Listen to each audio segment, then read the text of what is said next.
Hola. Y hoy no vamos a hablar simplemente de un cantante. Vamos a entrar en una zona incómoda, donde la música deja de ser entretenimiento y se convierte en testimonio, en advertencia, incluso en sentencia. Porque entender a Chalino Sánchez no es recordar una biografía. Es descifrar cómo un hombre terminó cantando su propia condena frente a miles de personas, y aún así decidió no callarse. Hay artistas que interpretan historias, y luego están los que no pueden escapar de ellas. Chalino pertenecía a esa segunda categoría. No construyó un personaje, fue devorado por él. Su voz, áspera, casi quebrada, nunca buscó perfección, buscó verdad. Y esa verdad, en el contexto en el que nació, era peligrosa. Porque hay algo que el público suele romantizar sin entender del todo. Los corridos no eran solo canciones.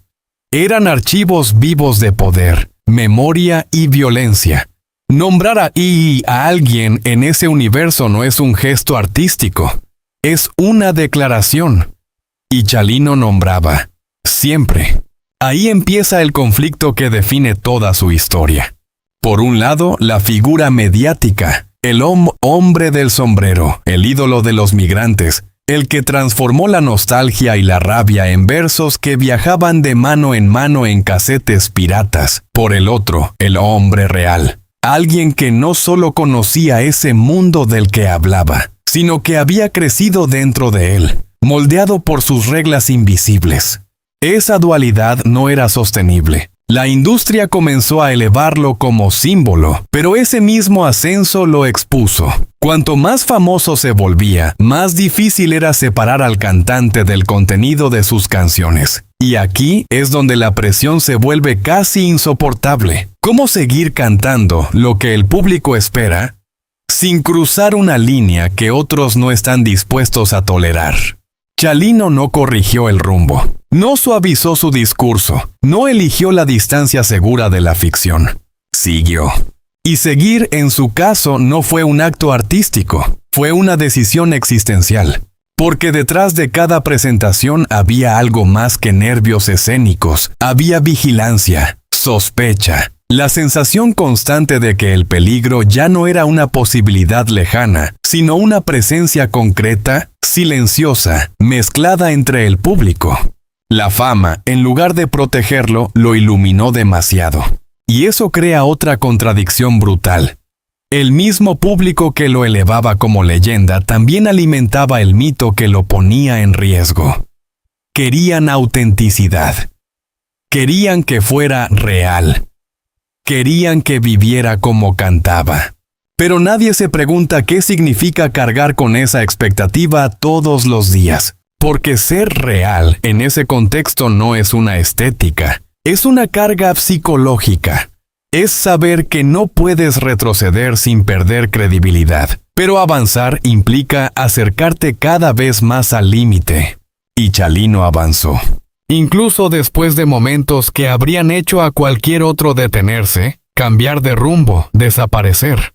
Él no lo hizo. Y aquí es donde la narrativa heroica se rompe y aparece algo más humano, más incómodo. Tal vez no era valentía, tal vez era inevitabilidad. Un hombre formado en la lógica de la supervivencia, del orgullo, del no doblarse, difícilmente aprende a retirarse a tiempo. En su mundo, retirarse no es prudencia, es debilidad. Y esa mentalidad lo acompañó hasta el final. La escena que muchos recuerdan, ese instante en el que recibe un mensaje en pleno escenario, no es solo un momento dramático, es un punto de quiebre psicológico, porque ahí no está el ídolo, está el hombre entendiendo algo que el público aún no puede ver, miedo. Pero no un miedo cualquiera, un miedo lúcido, un miedo que no paraliza, sino que confirma lo que probablemente ya intuía desde hacía tiempo. Que la historia estaba alcanzándolo. Y aún así, siguió cantando. Esa decisión es la clave de todo.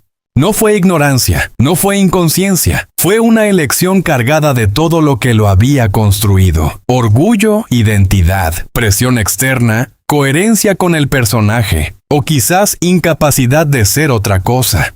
Porque a esas alturas, Chalino ya no podía simplemente bajarse del escenario y desaparecer, no sin romper todo lo que representaba.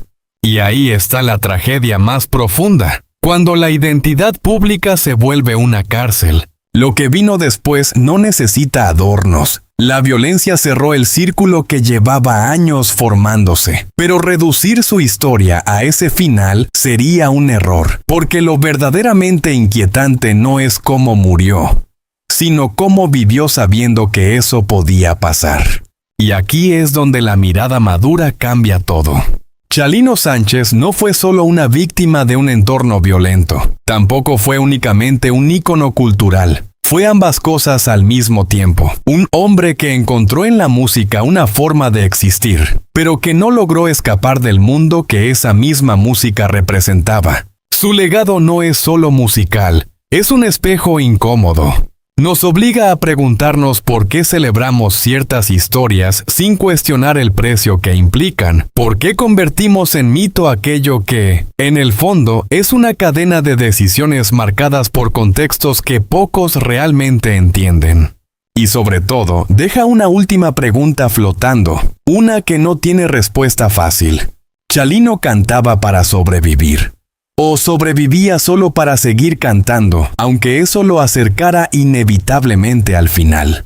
Porque cuando la música se convierte en destino, ya no hay aplauso que pueda detener lo que viene después.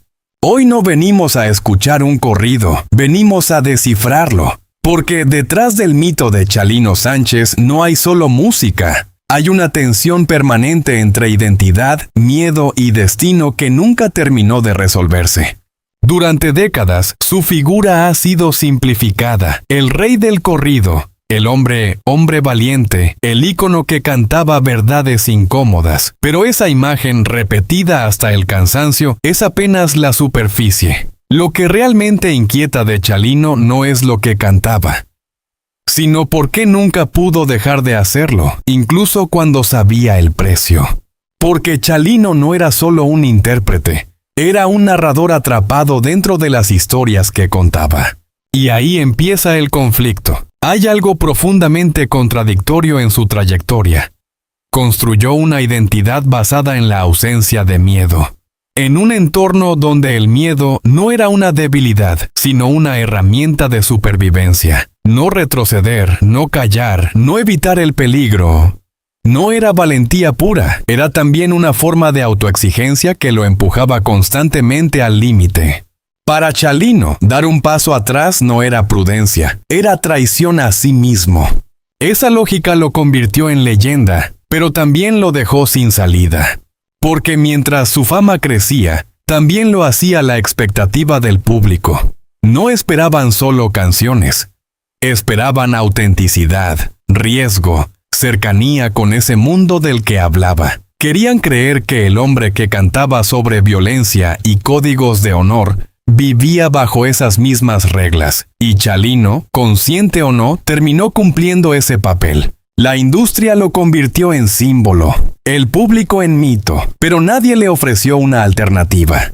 Y entonces aparece ese momento que lo resume todo, no como un hecho aislado, sino como un espejo de su vida entera.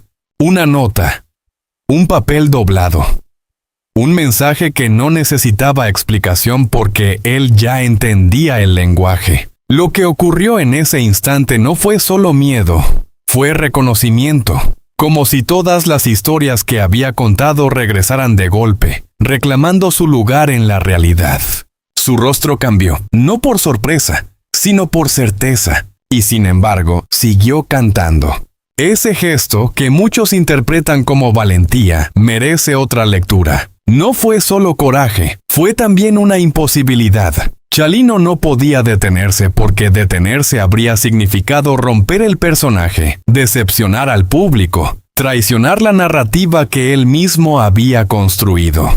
Cantó porque ya no tenía otro rol posible. Ahí es donde el mito se vuelve inquietante. Porque no estamos frente a un hombre que desafía a la muerte, sino frente a alguien que, en cierto sentido, ya había aceptado convivir con ella. Sus corridos no eran ficción distante, eran fragmentos de un mundo donde cada palabra podía tener consecuencias reales, nombres, historias, lealtades, todo tenía peso.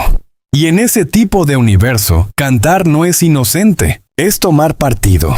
Es posicionarse en un tablero donde las reglas no las dicta la música, sino el poder, el orgullo y la violencia. Chalino caminaba en esa línea fina, creyendo o necesitando creer que podía narrar sin ser absorbido por lo que narraba. Pero nadie entra tantas veces al fuego sin quemarse. Después vino el silencio, un silencio que no aclaró nada, que no cerró ninguna herida, que dejó más preguntas que respuestas. Y quizás ahí está el verdadero impacto de su historia, no en la forma en que murió, sino en todo lo que quedó sin decir. Porque cuando no hay culpables claros, cuando no hay versión definitiva, la muerte se convierte en un eco permanente. Cada teoría, cada rumor, cada interpretación no hace más que reforzar la sensación de que la verdad nunca estuvo destinada a salir a la luz. Y sin embargo, la historia no terminó ahí. El legado de Chalino no fue solo musical. Fue emocional, simbólico y profundamente pesado. Su apellido se transformó en herencia, en expectativa, en carga. Y esa carga encontró continuidad en su hijo, que creció no solo bajo la sombra de un padre ausente, sino bajo la presión de un mito imposible de igualar. Porque cuando un hombre muere convertido en leyenda, deja atrás algo más que recuerdos. Deja una narrativa que otros deben sostener. Y esa narrativa no perdona. El público no quería ver a un joven buscando su camino. Quería ver la continuación de una historia que ya tenía final. Cada escenario, cada canción, cada aparición era una comparación constante. No había espacio para fallar, para dudar, para ser simplemente humano. Y ahí se revela otra capa de esta tragedia. La fama no protegió a la familia de Chalino, la expuso, la convirtió en símbolo, en objeto de proyección, en recipiente de expectativas ajenas. Lo que para el público era admiración, para ellos era también presión, duelo prolongado, imposibilidad de cerrar heridas. Y en el centro de todo, una figura que eligió algo radical en ese contexto, el silencio. No como ausencia de voz, sino como resistencia. Porque en un mundo donde todo se convierte en espectáculo, guardar silencio puede ser la única forma de proteger lo que queda. Y entonces llegamos al punto más incómodo de esta historia. ¿Quién fue realmente Chalino Sánchez? ¿Un hombre valiente que desafió al sistema? ¿Un artista atrapado por su propia narrativa? ¿Un símbolo de identidad para los olvidados? ¿O alguien que, sin quererlo, terminó representando una lógica de la que ya no pudo escapar?